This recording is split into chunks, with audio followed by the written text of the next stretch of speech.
الله الرحمن الرحيم.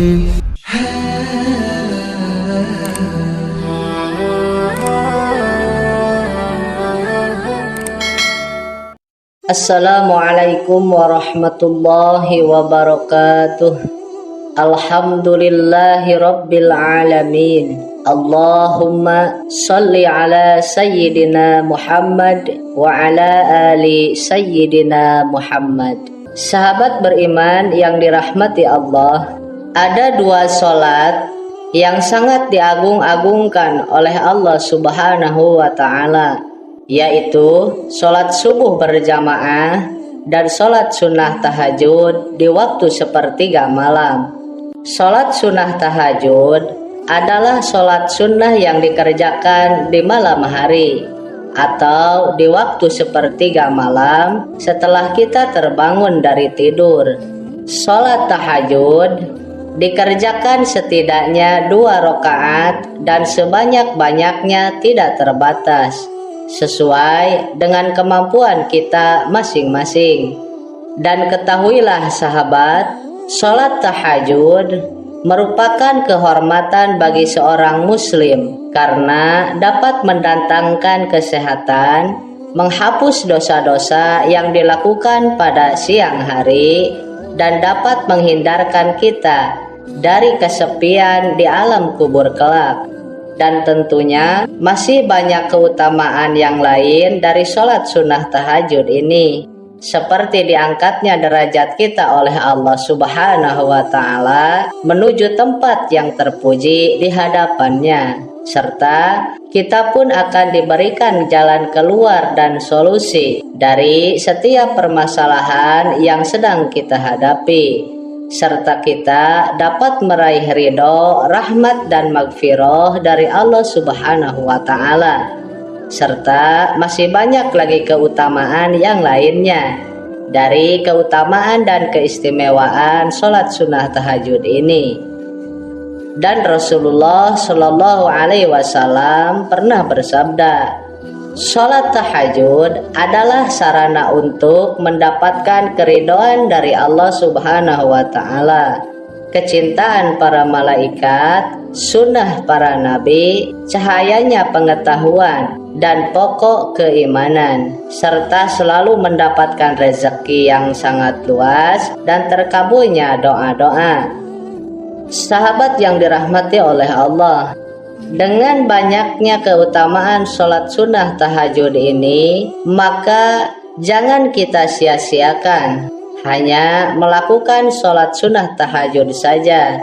Alangkah lebih baik dan sangat dianjurkan setelah kita selesai melaksanakan sholat tahajud, kita lanjutkan dengan berdoa, berzikir kepada Allah Subhanahu wa ta'ala sesuai dengan maksud kita masing-masing. Dan berikut ini sahabat, zikir dan doa yang jangan kita lewatkan untuk kita baca setelah sholat sunnah tahajud, karena zikir ini yang selalu dibaca ketika Rasulullah Shallallahu Alaihi Wasallam ketika beliau selesai melaksanakan sholat sunnah tahajud. Sahabat yang dirahmati oleh Allah, yang pertama membaca istighfar 3 kali. Astaghfirullahalazim alladzi la ilaha illa huwal hayyul qayyum wa atubu ilaih. Astaghfirullahalazim alladzi la ilaha illa huwal hayyul qayyum wa atubu ilaih.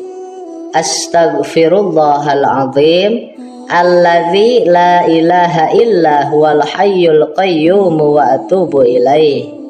Sahabat, istighfar memiliki banyak manfaat, diantaranya menjadi penghapus dosa-dosa, penenang hati, pembuka pintu rezeki, dan pelindung diri dari siksa neraka. Selain itu, istighfar juga dapat menjadi penyembuh dari penyakit, penolak bala, pemberi keberkahan, serta penarik rahmat dari Allah Subhanahu wa ta'ala, dan akan menjadi pemecah kesulitan dari permasalahan yang sedang kita hadapi. Dan kita selaku manusia, sahabat, tidak akan luput dari apa yang namanya dosa dan kesalahan. Untuk itu, alangkah lebih baiknya kita merutinkan istighfar, terutama setelah kita selesai melaksanakan sholat tahajud, dengan harapan kesalahan-kesalahan kita, dosa-dosa kita yang kita lakukan di siang hari, baik itu yang disengaja ataupun yang tidak disengaja, Allah ampuni. Kemudian yang kedua, membaca istighfar untuk kedua orang tua sebanyak 33 kali. Astaghfirullahaladzim li abi wa ummi. Astaghfirullahaladzim li abi wa ummi. Astaghfirullahaladzim li abi wa ummi. Di dalam sebuah hadis, Rasulullah Shallallahu Alaihi Wasallam bersabda, sesungguhnya ada seseorang yang diangkat derajatnya di surga.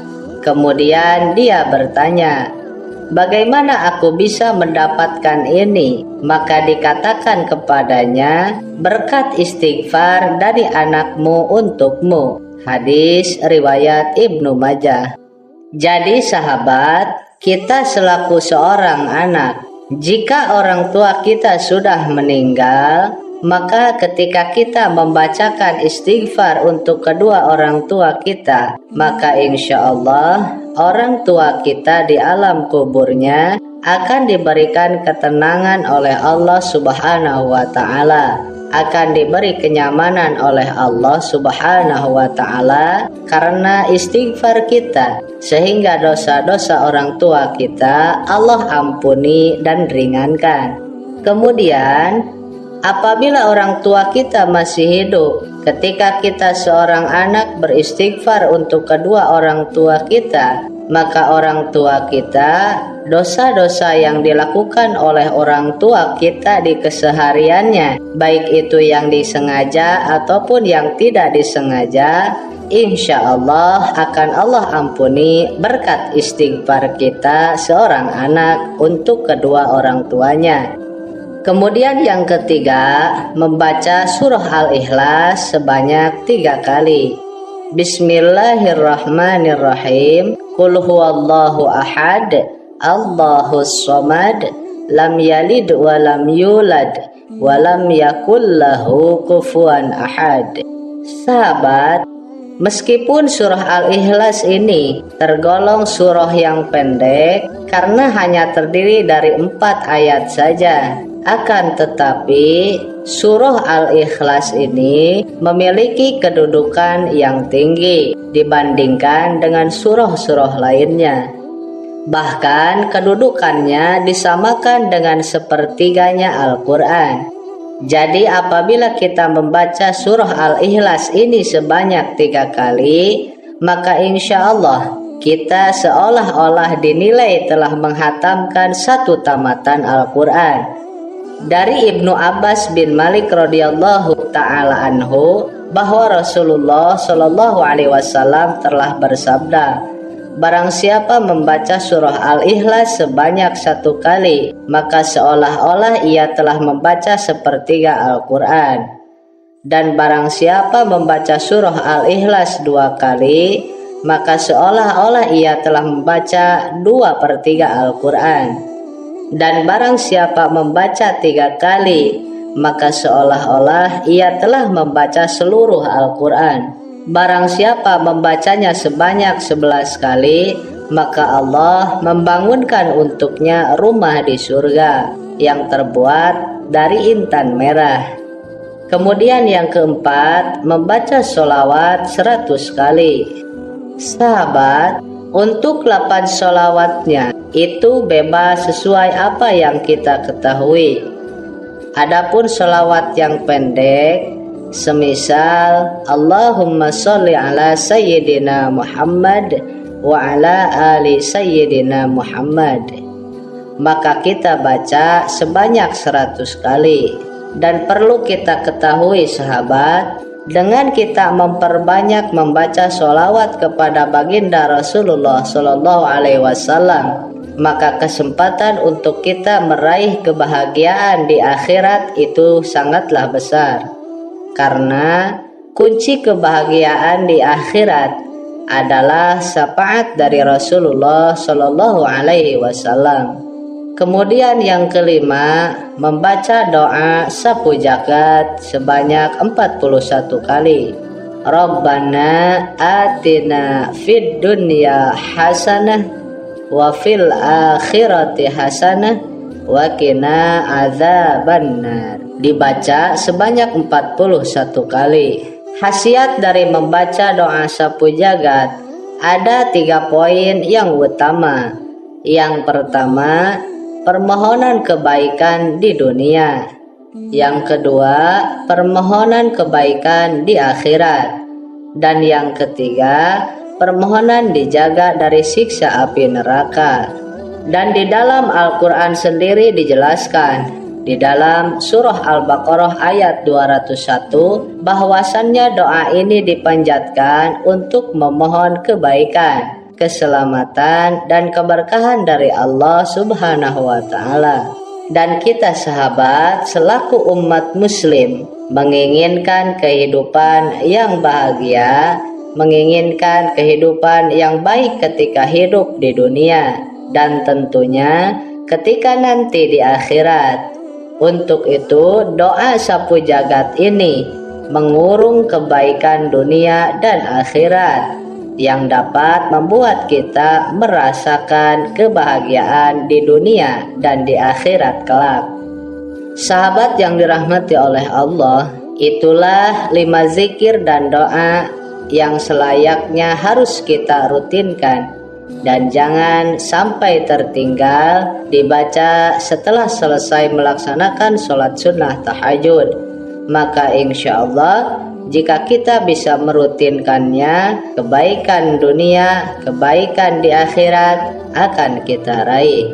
Rahmat, ridho, dan maghfirah dari Allah Subhanahu wa Ta'ala akan kita dapatkan, sehingga kita akan hidup dengan penuh kenyamanan, kedamaian, ketenangan, dan bukan hanya hidup di dunia saja yang demikian. Dan ketika kita nanti hidup di akhirat pun, kita akan merasakan yang namanya kenyamanan, ketenangan, keindahan, berkat rahmat, ridho, dan maghfirah dari Allah Subhanahu wa Ta'ala.